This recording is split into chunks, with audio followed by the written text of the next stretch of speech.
Mundo del Misterio presenta El hombre que regresó de las cenizas. El enigma de Antonio Pedro.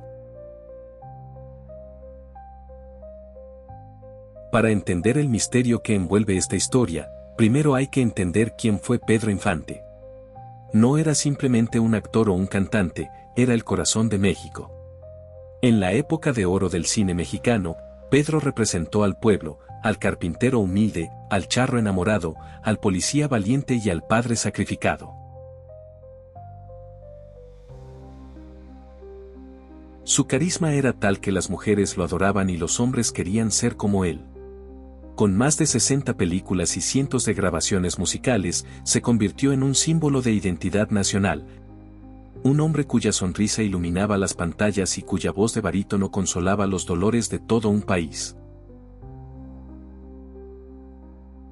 Por eso, cuando el 15 de abril de 1957 se anunció su muerte, México no solo perdió a una estrella, perdió a un hermano, a un hijo y a su más grande ídolo. Aquel fatídico lunes en Mérida, un avión C-87 Libertador se desplomaba poco después del despegue.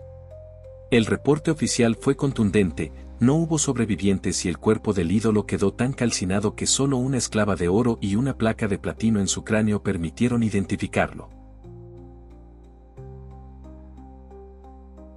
Pero, mientras el pueblo lloraba frente a un ataúd cerrado en un sepelio multitudinario que detuvo la capital, en las sombras de las pulquerías y los barrios bajos comenzó a gestarse una teoría que se negaba a morir. Pedro no estaba en ese avión. Se decía que el Capitán Cruz, como le decían por su pasión por volar, se había metido en terrenos peligrosos, involucrándose sentimentalmente con la mujer de un político de altísimo rango. La leyenda cuenta que su muerte fue un montaje para salvarle la vida o, peor aún, que fue el castigo de un sistema que decidió desaparecerlo de la vida pública para siempre. Durante décadas, el mito fue solo eso, una esperanza desesperada de sus fans, hasta que en los años 80, un hombre de avanzada edad apareció en los escenarios de pueblos pequeños y bares nocturnos. Su nombre era Antonio Pedro. Desde el momento en que pisó el escenario, el aire se volvía pesado. No era solo el parecido físico, que era asombroso a pesar de los años, era esa forma de caminar, de arquear la ceja y, sobre todo, esa voz aterciopelada que parecía haber sido congelada en el tiempo. Antonio Pedro no buscaba grandes reflectores, pero los reflectores lo buscaban a él. Cuando los periodistas, con el corazón en la mano, le preguntaban si él era el verdadero Pedro Infante, él nunca daba una respuesta directa. Con una sonrisa cargada de nostalgia y una mirada que parecía haber visto demasiados secretos, respondía con un enigma: Pedro Infante murió en un avión, yo solo soy un humilde cantante que le rinde homenaje. Sin embargo, los detalles hablaban por sí solos. Quienes estuvieron cerca de él juraban que tenía las mismas cicatrices en la barbilla y la frente que el ídolo de Guamúchil se había hecho en accidentes previos.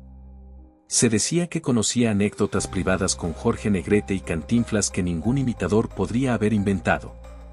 Incluso, figuras cercanas a la familia Infante llegaron a visitarlo en secreto, saliendo de esas reuniones con los ojos llorosos y un silencio cómplice que alimentaba aún más el fuego del misterio. La controversia alcanzó su punto máximo con las declaraciones de César Augusto Infante, nieto del cantante, quien años más tarde aseguraría ante las cámaras que su abuelo fue secuestrado, torturado y mantenido bajo una identidad falsa por órdenes del poder político, permitiéndole vivir sus últimos años en el anonimato bajo el nombre de Antonio Pedro. Finalmente, en 2013, este enigmático personaje falleció en Delicias, Chihuahua. Pero su entierro no fue el de un desconocido, fue una despedida de estado improvisada por el pueblo. Cientos de personas rodearon el féretro al grito de «¡Viva Pedro!», convencidos de que estaban enterrando, ahora sí y por segunda vez, al ídolo más grande que México ha conocido. ¿Fue Antonio Pedro el mayor impostor de la historia o fue el hombre que tuvo que renunciar a su propia gloria para seguir respirando? El expediente de Mundo del Misterio queda abierto, porque hay voces que ni la muerte puede silenciar.